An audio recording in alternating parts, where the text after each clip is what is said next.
안녕하세요, 여러분. 오늘은 세상 친절한 철학사 수업 벌써 5번째 시간입니다. 오늘 5강의 제목은 삶의 세계로, 철학자들이 눈을 자연에서 돌려서 삶의 세계로 뛰어든 그런 장면을 오늘은 같이 보시겠습니다. 오늘 만나볼 철학자들은 소피스트 몇 명과 여러분들 잘 아시는 소크라테스, 이들의 이야기를 들어보시겠습니다. 먼저 소피스트들에 대해서 설명을 드리겠습니다.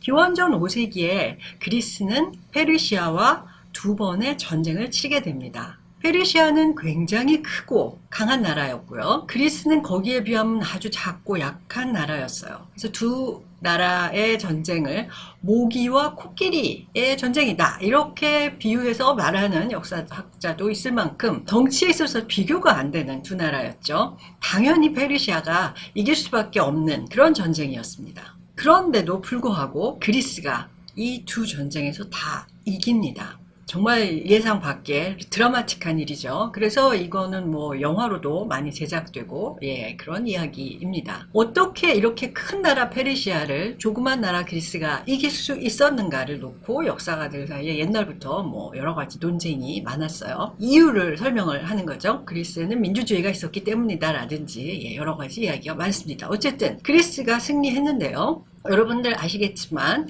당시 그리스는 조그만 도시국가, 즉 폴리스들 여러 개로 이루어진 나라였고요. 이게 통합된 체제는 아니었습니다. 그래서 페르시아가 쳐들어왔을 때 페르시아와 맞서서 전쟁을 하려면 연합을 해야 했습니다.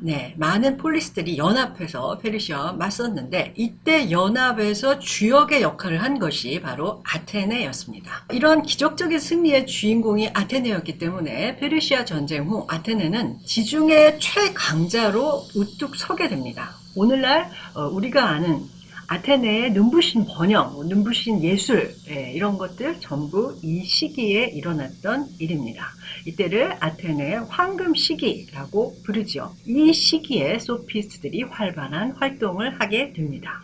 아테네가 이렇게 번영을 이룰 수 있었던 것은 안정된 정치 체제가 있었기 때문입니다. 페르시아 전쟁 후 아테네는 기존의 민주주의 제도를 보완하고 확대하는데요. 이때 만들어진 것이 민회, 에클레시아라는 것입니다. 요즘으로 치자면 국회 같은 것이죠. 의회. 그런데 이때는 직접 민주주의이기 때문에 모든 시민이 참여합니다. 그러니까 시민의 대표자를 지금처럼 국회의원처럼 이렇게 뽑아서 내보내서 그들이 정치를 하게 하는 것이 아니고요. 이 민회에 아테네 남자 시민은 모두 모여서 중요한 일을 의논하고 처리했습니다. 모두 평등하게 모였지만 여자, 노예, 어린이, 외국인, 이런 사람들은 빠지고요. 아테네의 자유로운 남성 시민, 성인들이 모여서 의회, 에클레시아를 이끌었습니다. 다른 기구들은 이 민회에서 선출이나 혹은 추첨, 추첨도 재밌죠? 추첨을 통해서 담당자를 선정했다고 합니다. 행정부인 평의회 의원,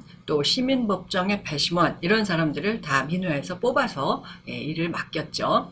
모든 사람은 개인 자격으로 참가했습니다. 지금처럼 무슨 정당이 있거나 이런 상황은 아니었으니까요. 민회와 법정에서는 다 개인 자격으로 발언을 하게 되는데요. 영향력을 결정하는 요인은 주로 말솜씨, 즉 언변이었습니다. 예컨대 법정에서는 지금으로 치면 검사와 피고인이 나와서 기소하는 사람, 기소당한 사람, 이렇게 대표해서 법조인들끼리 말을 주고받게 되는데요. 이때는 그런 것은 없었으니까 고발하는 본인이 직접 법정에 나와서 어떤 사건을 고발하는 이유를 밝히고요. 고발당한 당사자도 나와서 자신을 직접 변론하는 형식으로 진행이 되었습니다. 그러면 그걸 둘러싸고 보고 있는 많은 시민들이 배심원이 되어서 유죄다, 무죄다, 이런 걸 결정하게 되었죠. 말주변이 없으면 억울한 일을 당해도 피해를 입을 수밖에 없었어요. 그러다 보니까 말주변, 언변이 굉장히 중요해졌죠. 거꾸로 말하면 잘못하고도 벌을 받지 않을 수도 있어요. 말주변만 좋으면. 배심원들을 자기 편으로 설득할 수만 있다면. 그러니까 말솜씨가 굉장히 중요했겠죠. 당시에 아테네는 굉장히 소송이 많았다고 하는데요. 사람들 사이에 갈등을 조정하는 기구가 법정밖에 없어서 그랬다고 합니다.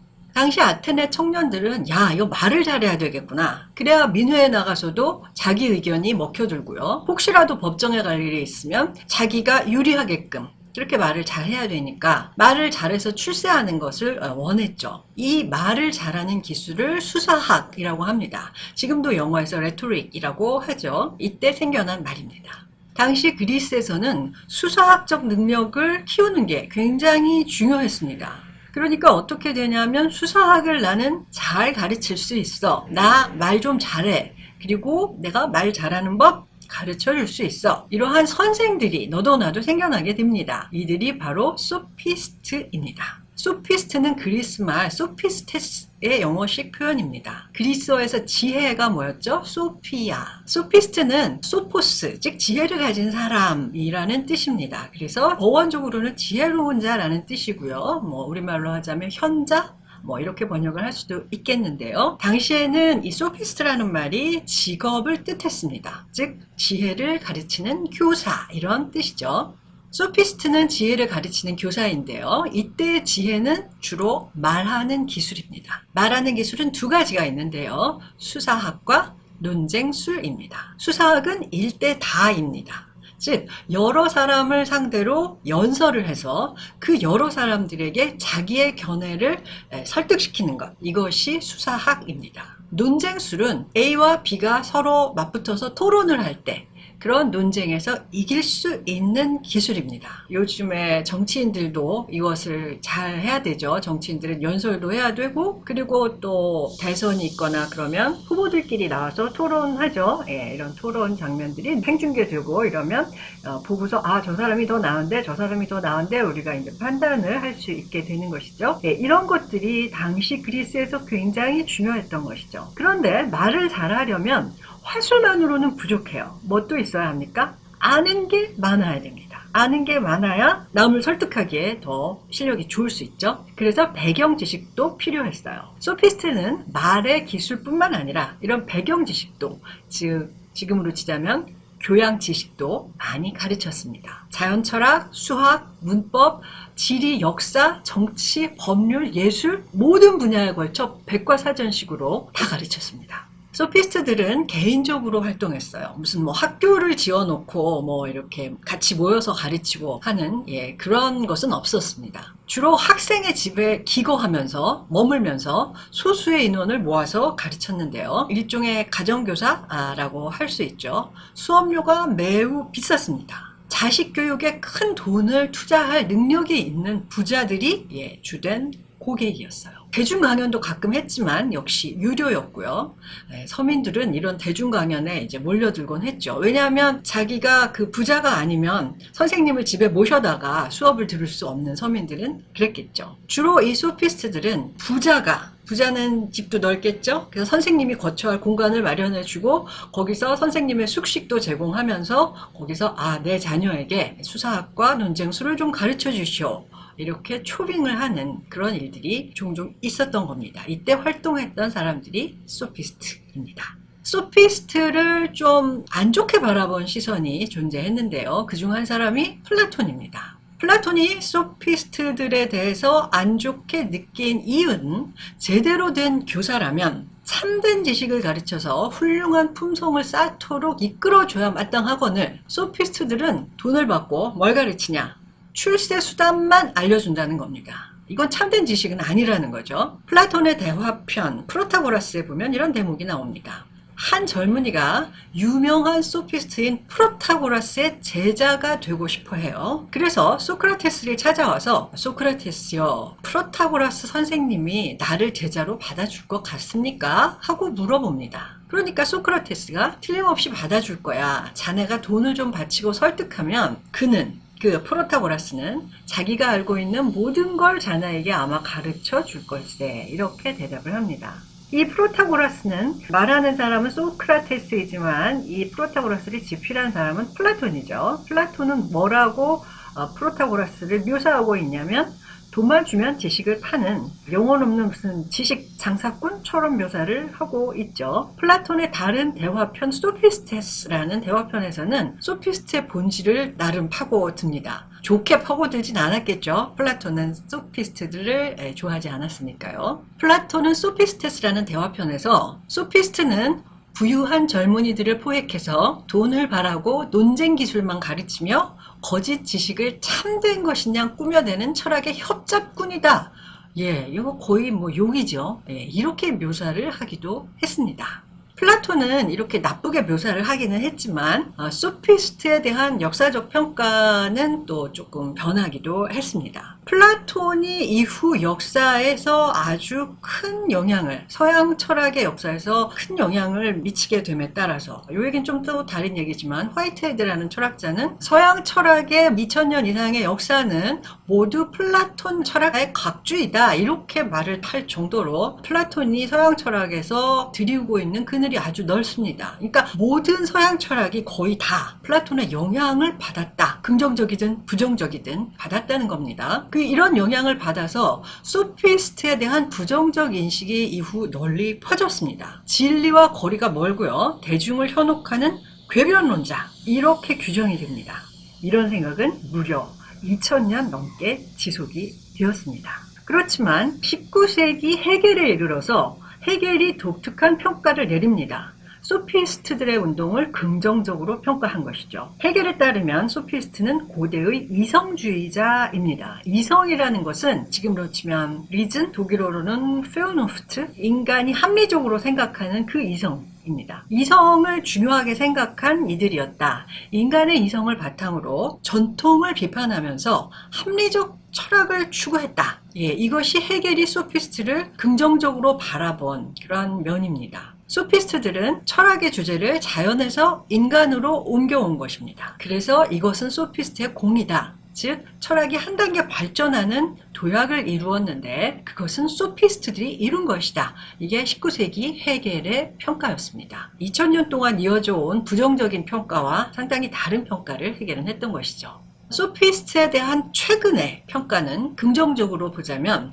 철학사적 의미에 있어서 철학을 실제 삶으로 끌어왔다는 점입니다. 소피스트는 현실적인 삶의 문제를 다루었고요. 그리고 실질적이고 실용적인 그런 해결책을 내놓았습니다. 자연 철학은 그저 이론에만 몰두를 했죠. 일종의 물리학 혹은 자연 철학, 자연학, 이런 것에만 관심을 두었는데 소피스트가 주제로 삼은 것은 이런 자연 만물, 자연 현상, 천체의 질서, 우주의 질서 이런 것이 아니고요. 우주가 뭐에서 생겨났지? 이런 것은 아니고요. 인간입니다. 인간의 가치, 능력, 인간은 어떤 가치가 있는 존재인가? 인간은 무엇을 할 수 있는 존재인가? 이런 것을 철학적으로 처음으로 묻기 시작한 그런 사람들입니다. 소피스트들이 제기한 중요한 물음은요, 사물은 인간에게 어떻게 알려지는가? 이건 인식론의 문제입니다. 현대에서 언어는 실제를 반영하는가? 이건 언어 철학의 문제이죠. 인간 사회는 어떻게 생겨났는가? 사회 철학 혹은 사회학의 문제입니다. 인간이 만든 관습과 법은 반드시 지켜야 하는가? 법 철학적인 문제도 되고요. 윤리학의 문제도 될 수 있습니다. 이러한 네 가지 질문은 자연 철학자들은 감히 생각도 하지 못했던 그런 질문들입니다. 고대 철학이 새로운 단계로 도약하는 그런 계기를 소피스트들이 마련했던 것이다. 이렇게 볼 수 있겠습니다. 자, 프로타고라스, 기원은 490년에서 420년 정도에 살았던 것이 아닐까로 추정되는 인물입니다. 인간은 만물의 척도이다. 이런 주장을 소피스트가 했다. 프로타고라스가 했다. 이런 말 여러분 들어보신 적이 있을 것 같은데요. 프로타고라스라는 이름은 못 들어보셨어도 인간이 만물의 척도다. 이런 말을 들어보신 분들은 많이 계실 것 같습니다. 이 사람은 최초의 소피스트, 아주 유명한 소피스트로 알려져 있는데요. 왜 최초의 소피스트로 알려져 있냐면 가르침의 대가로 수업료를 요구한 최초의 인물이라고 알려져 있습니다. 트라키아의 압데라 출신인데요. 이 부분입니다. 이 노란 부분이 그리스의 트라키아 지방입니다.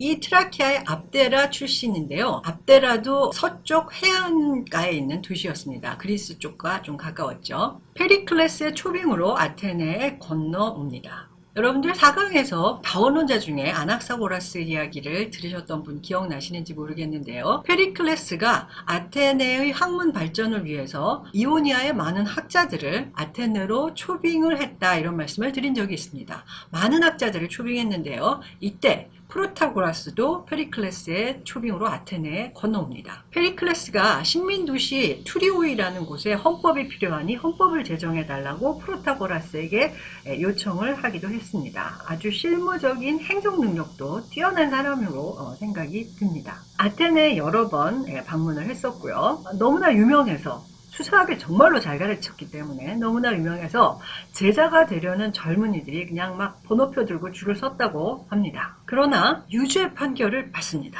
지난번 아낙사고라스와도 굉장히 비슷하죠. 젊은이들을 타락시키고 아테네의 신들을 믿지 않는다, 이런 혐의로 유죄 판결을 받습니다. 당연히 이오니아 지방에서는 아테네의 신들을 믿지 않는 경향이 있었겠죠. 그래서 유죄 판결을 받는데요. 이 프로타고라스는 아낙사고라스나 소크라테스와 상당히 유사한 예입니다. 정치적 탄압을 그 철학자가 받는 이런 경우가 종종 있었던 것이죠. 아테네 당국이 프로타고라스의 책을 모아서 불을 태우고 분서갱유죠. 추방을 하게 됩니다. 추방을 하니까 아이고 이런 아테네, 이 사람 살 때 못 되네 하고 배를 타고 떠나는데요. 가다가 사고로 배가 바다에 빠져서 사망했다고 그렇게 전해집니다. 프로타고라스의 유명한 말, 인간은 만물의 척도다, 이 이야기를 우리가 한번 살펴보죠. 이게 도대체 무슨 말인가? 인간은 만물의 척도이다 라는 이 말이 전해지는 문헌은 플라톤의 테아이테토스라는 대화편입니다. 테아이테토스도 사람 이름인데요. 여기에 인간은 만물의 척도이다. 자, 이 말을 하는 사람이 누구냐면 프로타고라스라고 여기 나와 있습니다. 여러분 테아이테토스 여기 152의 A 살펴보시면 프로타고라스가 한 말은 인간은 만물의 척도이다. 존재하는 것들에 대해서는 그것이 존재한다는 척도이고 존재하지 않는 것들에 대해서는 그것이 존재하지 않는다는 척도이다. 이게 무슨 말일까? 인간은 만물의 척도, 호모 맨수라. 호모는 사람, 맨수라는 척도. 자, 이다라는 말이 여기 빠져있죠. 이다라는 말은 에스트 혹은 에스틴이라고 그리스어에서 말할 수 있는데요. 이 비동사에 해당하는 말인데 그리스 말에서는 이 비동사가 종종 생략이 많이 됩니다. 그래서 맨수라는 호모다 뭐 이렇게 볼 수도 있을 정도로 또 어순이 자유롭기도 해요. 어쨌든 인간은 맨수라다. 인간은 척도다. 뭐의 척도이냐? 만물의 척도이다. 소피스트의 사상을 대표하는 명제입니다. 여기서 인간은 보편적인 인류 전체를 말하는 것이 아니라 이것을 잘 아셔야 돼요. 보편적인 인류 전체가 척도고 나머지 동물이나 식물은 척도가 아니다, 이런 뜻이 아니고요. 인간은 개개인, 각자 한 사람 한 사람을 뜻합니다. 개개인이 척도이기 때문에 사람들이 각각 자기가 생각하는 진리의 기준의 척도다, 이런 뜻입니다. 그렇게 되면 진리는 사람마다 다르다는 그런 뜻이 되겠죠. 예컨대 포도주가 있다고 할 때 같은 포도주인데 어떤 사람은 마셔보더니 아 이거 너무 단데, 어떤 사람은 마셔보더니 아 이거 너무 신데, 이렇게 다르게 말을 할 수가 있습니다. 프로타고라스의 주장은 달콤하다고 느끼는 사람에게는 달콤한 포도주가 맞고 시큼하다고 느끼는 사람에게는 시큼한 포도주가 맞다는 것입니다. 자, 이 포도주는 이 사람은 시다 그러고 이 사람은 달다 그러면 이 포도주 자체는 무슨 맛일까요? 객관적으로 어떤 맛일까요? 그런 건 없다. 그게 프로타고라스의 주장입니다. 사람의 입맛과 상관없이 존재하는 객관적인 포도주 맛이라는 것, 그런 건 존재하지 않는다. 개개인에 따라서 느끼는 대로가 그대로 진리이다, 이런 뜻입니다. 그러면 진리가 사람에 따라 달라진다는 말이냐? 맞다. 상대주의. 진리의 기준은 인간이다. 바람이 휙 불어왔어요. 어떤 사람은 어우 시원한 바람인데, 어떤 사람은 어우 이거 너무 더운 바람인데, 혹은 너무 차가운 바람인데, 다 다르게 느낄 수 있죠. 그러면 그 바람의 진짜 온도는 무엇이냐? 시원한 바람이냐, 차가운 바람이냐, 더운 바람이냐? 정할 수 없다는 겁니다. 개개인이 느끼는 그대로 그 바람은 그런 특징을 가진다는 거죠. 자연 철학은 사물의 본성을 탐구했습니다. 피시스를 탐구했죠. 그래서 페리 피제오스, 자연에 대하여라는 책을 자연 철학자들은 많이 남겼는데요. 소피스트들은 대체로, 다는 아닙니다만은 대체로 상대주의를 옹호합니다. 사물은 각자 개개인에게 나타나는 대로 존재한다, 이렇게 주장을 했던 것이죠. 여기서 참이나 거짓은 중요할까요? 중요하지 않습니다. 상대주의에 따르면 어차피 참과 거짓을 객관적인 어떤 기준으로 구분할 수가 없습니다. 그러면 누가 자신의 주장을 더 효과적으로 설득하는지가 유일한 문제가 됩니다. 수사학이 더 중요해지겠죠. 누구가 더 말을 잘하느냐에 따라서 그 사람 말이 진리가 되는 겁니다. 진리는 그 자체로 존재하는 것이 아니고요. 여러 명이 모여서 다수의 합의를 통해 공동체적으로 결정된다는 겁니다. 그러면 공동체적으로 결정될 때 두 가지 상반되는 주장이 있을 때 더 말을 잘하는 사람에 따라서 공동체가 그쪽으로 의견이 기울게 됩니다. 그래서 자기가 원하는 대로 합의를 이끌어내는 방법이 바로 수사학이고요. 진리를 결정하는 데도 수사학이 중요해집니다. 그러니까 더욱더 상대주의에서는 수사학이 중요해지겠죠. 이번에는 상대주의에서 한 걸음 더 나아간 회의주의 고르기아스라는 소피스트가 있었습니다. 기원전 483년에서 385년으로 추정되는 인물입니다. 엠페도클레스의 제자이며 수사학의 대가로 알려져 있습니다. 존재하지 않는 것에 대하여 혹은 자연에 대하여라는 작품을 남겼다고 하는데요. 이 작품에서 이러한 말을 남깁니다. 1번 아무것도 없다. 2번 있다 해도 알 수가 없다. 3번 알 수 있다 해도 다른 사람에게 전달할 수 없다. 무슨 말일까요? 고르기아스는 이탈리아 사람입니다. 엠페도클레스의 제자였는데 엠페도클레스 어디 사람이냐면 시칠리아 남부. 그래서 이탈리아 남부에 살았던 파르메니데스의 영향을 받았을 것으로 추측되는 인물입니다. 그래서 이 문장에 등장하는 있다와 없다를 파르메니데스적인 의미로 사용하지 않았을까? 이렇게 추정을 해봅니다. 그러면 이 1, 2, 3번이 각각 무슨 뜻인지 우리 조금 더 자세히 살펴보도록 하죠. 있다는 말, 즉 파르메니데스적인 의미의 있다는 말은 인간과 상관없이 객관적으로 존재하며 영원히 고정불변인 상태로 있음. 파르메니데스가 말한 고정불변의 구 같은 있음.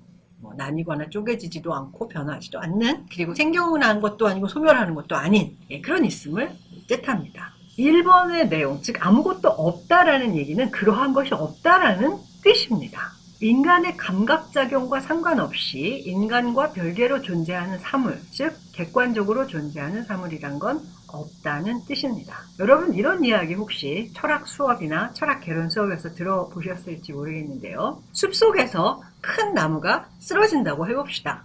쿵 하는 굉장히 큰 소리가 날 겁니다. 그런데 그 소리를 듣는 사람이 아무도 없다고 한번 생각해 봅시다. 그리고 소리를 들을 줄 아는 동물도 아무도 없다. 그러면 그때 소리는 존재할까요? 존재하지 않을까요? 즉 그것을 감각할 그런 감각기관이 존재하지 않는다면 소리라는 감각은 존재하는 것일까요? 아닌 것일까요? 이런 질문, 철학의 인식론에서 흔히 나오는 질문인데요. 그럴 때 존재하지 않는다. 즉 감각기관과 무관하게 어떤 것도 존재하지 않는다라고 보는 입장이 바로 고르기아스의 입장입니다. 인간의 감각작용과 상관없이 인간과 무관하게 별개로 존재하는 사물, 즉 객관적으로 존재하는 사물이란 없다. 이런 뜻입니다. 이 1번에서 인간과 무관하게 객관적으로 존재하는 사물, 요것에 대해서 철학사 쪽으로 굉장히 논의가 많습니다. 나중에 이제 칸트에 가면 물 자체, Ding an sich 혹은 Thing itself, 이런 개념이 나오는데요. 인간과 무관하게 인간의 감각이 아직 접촉하지 않은 그 자체로의 어떤 사물이 있냐 없냐 우리가 알기 어렵죠. 그런 건 근데 없다라는 쪽의 주장이 바로 고르기였습니다. 2번, 그러한 객관적 사물, 인간의 감각과 상관없이 존재하는 객관적 사물이 있다고 해도 인간에게 나타나는 것은 그 객관적 사물 자체가 아니다라는 것입니다. 칸트에서도 딩 안지히는 인간에게 알려지지 않는 어떤 것입니다. 그것처럼 객관적인 사물 자체는 인간에게 나타나지 않는다는 것. 이게 고르기아스의 주장입니다. 예컨대 이 포도주가 달콤하게 느껴져도 그건 나에게 달콤하게 느껴진 것 뿐이지 이 포도주 자체가 달콤한지 아닌지 객관적으로 달콤한지 아닌지는 알 수 없다는 것이죠. 고르기아스는 알의 가능성을 원천적으로 부정합니다. 사람마다 다 다르니까, 다 다르다 보니까 객관적인 어떤 것은 우리가 있는지 없는지 알 수 없다. 이런 견해를 회의주의라고 하는데요. 상대주의를 극단까지 밀고 나가게 되면 이런 회의주의에 이르게 됩니다. 그리스 철학에서 처음으로 등장한 회의주의이고요. 이것은 나중에 헬레니즘에서도 다시 나타나게 되는 견해입니다. 3번, 안다고 해도 전달할 수 없다. 세 가지 명제 다시 한번 우리 볼까요? 아무것도 없다. 아무것도 없지 않고 있다 해도 우리가 그것을 알아낼 수는 없다. 있는지 없는지. 세 번째, 알아낼 수 있다고 해도 그걸 남에게 말로 전달할 수 없다. 이 세 번째 주장. 이 세 번째 주장은 소통 가능성을 부인하는 주장입니다. 언어조차도 개인마다 다른 의미로 사용합니다. 어떤 사람에게는 포도주가 시큼한 맛을 나타내고 뜻하고 어떤 사람에게는 같은 포도주가 달콤한 맛을 뜻하기 때문에 즉 언어조차도 개인마다 다른 의미로 사용하기 때문에 소통이 가능하지 않다 이런 주장입니다. 그렇기 때문에 말하는 이가 자기 생각을 아무리 정확하게 표현을 해도 듣는 이는 그걸 말하는 사람이 말한 그대로 알아들을 수가 없다는 뜻입니다. 왜냐? 사람마다 어떤 명사를 말했을 때 소크라테스라는 명사를 말했을 때 어떤 사람은 훌륭한 사람 이렇게 생각하고 어떤 사람은 궤변론자 이렇게 생각을 할 수도 있습니다. 나쁜 사람 이렇게. 그러면 같은 소크라테스를 말해도 의미가 서로에게 다르죠. 그렇기 때문에 언어조차도 상대적이기 때문에 말하는 이가 자기 생각을 말로 표현해도 듣는 이가 그것을 말하는 이의 생각 그대로 전달받을 수는 없다. 왜? 언어도 각각 개별적으로 상대적이기 때문에 그렇다. 즉 언어가 있어도 참된 소통은 이루어지지 않는다. 자, 아무것도 없다. 있어도 알 수 없다. 알아도 전달할 수 없다. 라는 고르기아스의 이 주장, 회의주의의 핵심을 보여주고 있습니다. 소피스트들이 등장하기 이전까지는 언어는 실제를 정확히 반영한다. 이게 상식이었습니다. 그런데 소피스트들은 그런 언어 간의 문제점을 굉장히 날카롭게 지적을 하고 있습니다. 이런 문제들을 현대 철학에서도 아직도 탐구 중입니다. 언어 철학에서 탐구하고 있죠. 전통적인 관점에서라면 언어적 표현은 지시 대상과 짝을 이룹니다. 현대 구조주의나 많이 들어보셨겠지만 시니피에 이런 얘기 많이 들어보셨겠죠. 언어 표현과 그것이 가리키는 대상 이게 항상 짝을 이룬다는 게 이때 당시에 그 나이브한 그 언어 철학이었겠죠.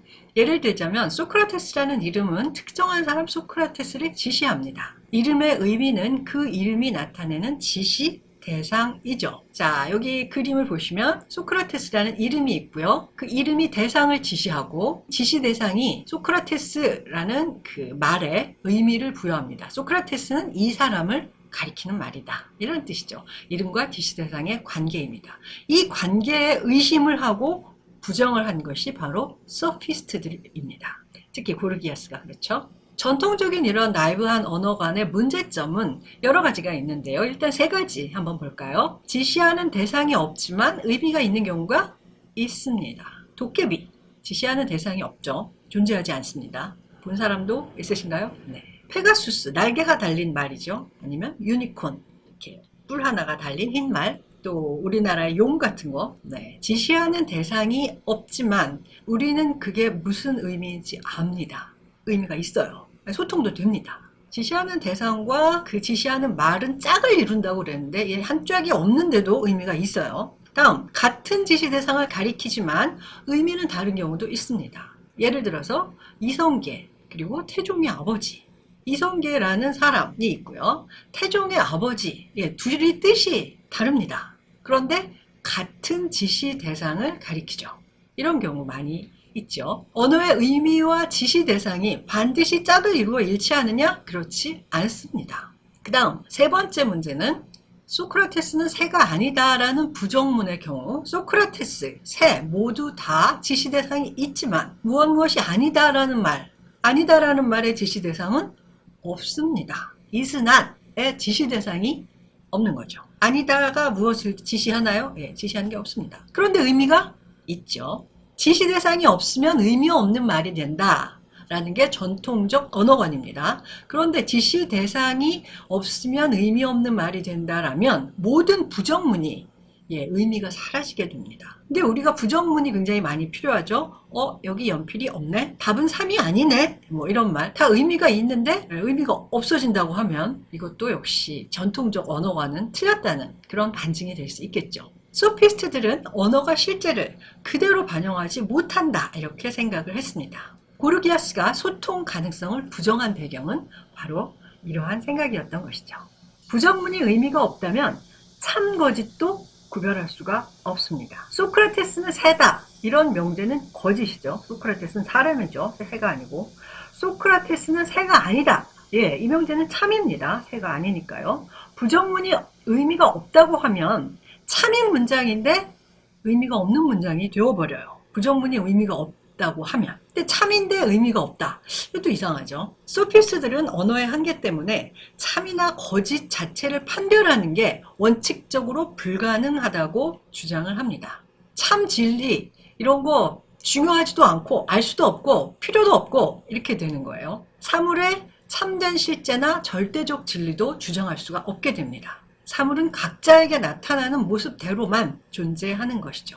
이게 상대주의고 또 더 나아가서 극단적으로 가면 회의주의가 됩니다. 언어에는 한계가 있다는 생각이 상대주의를 뒷받침했고요. 언어에 대해서 소피스트들이 제기한 앞에서의 여러 가지 문제들, 지시하는 말과 지시 대상의 그 일치 문제 같은 이런 문제라든지 부정문의 문제라든지 이런 거는 현대 철학에서도 계속 검토하고 있을 정도로 해결하기가 좀 어려운 주제입니다. 현대 철학에서도 여러 가지 이론들이 많이 나오고 있죠. 이 문제들을 처음으로 지적하고 이게 문제가 있다라고 생각한 사람들이 소피스트가 처음이었던 것입니다. 소피스트의 언어의 한계나 상대주의 논리가 대중에게는 상당히 설득력을 발휘했다고 해요. 그래서 수사학이 더욱더 중요해지는 것이죠. 절대적 진리는 없는 것이고요. 말로써 내 편으로 이끌어들이는 기술, 이게 더 중요했던 것이죠. 상대주의의 문제는 같은 문제에 대해서 사람마다 의견과 주장이 다를 수 있고 심지어 같은 사람도 그가 처한 상황에 따라서 의견과 주장이 달라질 수 있다는 것입니다. 이건 좀 문제가 있죠. 그러나 그게 논리적으로는 전혀 문제가 없다고 본 것이 소피스트들입니다. 그래서 얘기했던 우리 호모 맨수라 이야기한 이 프로타고라스, 인간은 만물의 척도다 이렇게 했던 이 사람의 재미있는 일화 하나 들려드릴까 합니다. 프로타고라스는 자신은 어떤 문제에 대해서든 반대되는 논증을 만들어낼 수 있다고 말합니다. 앞에서 이야기했던 인간은 만물의 척도다, 호모 맨수라 이걸 주장했던 소피스트 프로타고라스 이야기입니다. 프로타고라스에게 어느 날 어떤 청년이 찾아와서 선생님, 유명하신 선생님, 당신에게 수사학과 논쟁술을 배우고 싶습니다. 저를 꼭 제자로 받아서 가르쳐 주십시오. 자, 프로타고라스는 유명한 소피스트이기 때문에 수업료가 말도 못하게 비쌌습니다. 지금으로 치자면 억대 연봉 이런 정도로 어마어마한 수업료를 요구했어요. 그런데 이 젊은이는 돈이 없습니다. 그래서 거래를 합니다. 선생님이 저를 잘 가르쳐 주셔서 제가 만약에 첫 재판에서 이긴다면 선생님이 잘 가르쳐 주신 것이니까 그때 수업료를 지불하겠습니다. 그런데 제가 만약에 첫 재판에서 진다면 제가 선생님에게서 교육을 잘 못 받아서 진 거니까 그때는 수업료를 안 내도 되죠? 이렇게 물어봅니다. 그러니까 프로타고라스가 자신 있게 좋아. 나는 너를 잘 가르쳐서 어떤 재판이든 네가 첫 재판에서 반드시 이기게끔 가르쳐줄 수 있어. 그러면 일단 수업료는 유보하고 가르쳐주지 해서 프로타고라스가 청년에게 자기가 아는 모든 수사학과 논쟁술의 기술을 가르쳐줍니다. 그런데 이 청년이 날이 가고 달이 가고 해가 바뀌어도 수업료를 내지 않습니다. 그래서 프로타고라스가 기다리다 못해서 소송을 제기합니다. 수업료 청구 소송, 자기 제자를 상대로 수업료 청구 소송을 냅니다. 이거는 사실은 그 제자가 이걸 아마 기다리고 있었던 게 아닌가 싶은데요. 재판의 쟁점을 보실까요? 프로타고라스, 재판에서 내가 이기면 내가 수업료 청구 소송을 한 건데 이긴 거니까 제자는 수업료를 내야 한다. 만약 내가 지면 제자는 첫 재판에서 이긴 것이므로 계약 조건에 따라 수업료를 내야 한다. 따라서 어느 경우는 나의 제자는 수업료를 내야 한다. 제자, 재판에서 내가 이기면 재판 결과에 따라서 수업료를 낼 필요가 없다. 수업료 청구 소송을 당했는데 자기가 이기면 재판 결과로 소송을 제기한 프로타고라스가 지는 거니까 청구가 각하됩니다. 기각됩니다. 그래서 수업료를 낼 필요가 없습니다. 만약 내가 지면 첫 재판에서 진 것이므로 원래 계약에 따라서 첫 재판에서 지면 수업료를 안 내도 된다고 했으니까 따라서 나는 어느 경우든 수업료를 낼 필요가 없다. 두 가지 논변이 다 가능한 것이죠. 여기서 참이냐 거짓이냐 안 중요합니다. 무엇이 더 정의롭느냐 안 중요합니다. 뭐가 더 중요하냐면 누가 자신의 주장을 더 효과적으로 설득하는지, 이것만이 유일한 문제가 됩니다. 상대주의에 따르면 참과 거짓은 어차피 구별할 수 없기 때문에 그렇습니다. 그러면 상대주의의 문제, 상대주의가 가지는 여러 가지 장점도 물론 있습니다만은 상대주의가 가지는 여러 가지 문제, 즉 같은 문제에 대해서 사람마다 의견과 주장이 다 다를 수 있고, 심지어 같은 사람도 그가 처한 상황에 따라서 의견과 주장이 변할 수가 있습니다. 고소인일 때와 피고소인일 때 의견과 주장이 확 달라질 수 있는 것이죠. 그러나 그게 논리적으로는 전혀 문제가 없다고 보는 것이 상대주의, 그리고 소피스트들의 견해였던 것이죠. 근데 이런 문제를 상대주의는 안고 있습니다. 지금까지 소피스트들이 가지고 있는 여러 가지 철학사적 의미 중에서 상대주의와 회의주의의 문제를 말씀을 드렸습니다. 소피스트들이 끌어들인 여러 가지 삶의 문제, 인간의 문제 중에서 상대주의와 회의주의를 이들이 끌어들여서 철학을 한 단계 도약시키고 발전시킨 면도 있지만, 어떤 면에서는 참된 진리를 추구하는 것을 중단시키고 단절시켰다는 면에서 약간의 문제가 있을 수도 있는 이런 부분을 말씀을 드렸습니다. 다음에는 노모스와 피시스의 대립에 대해서 조금 말씀드리도록 하겠습니다.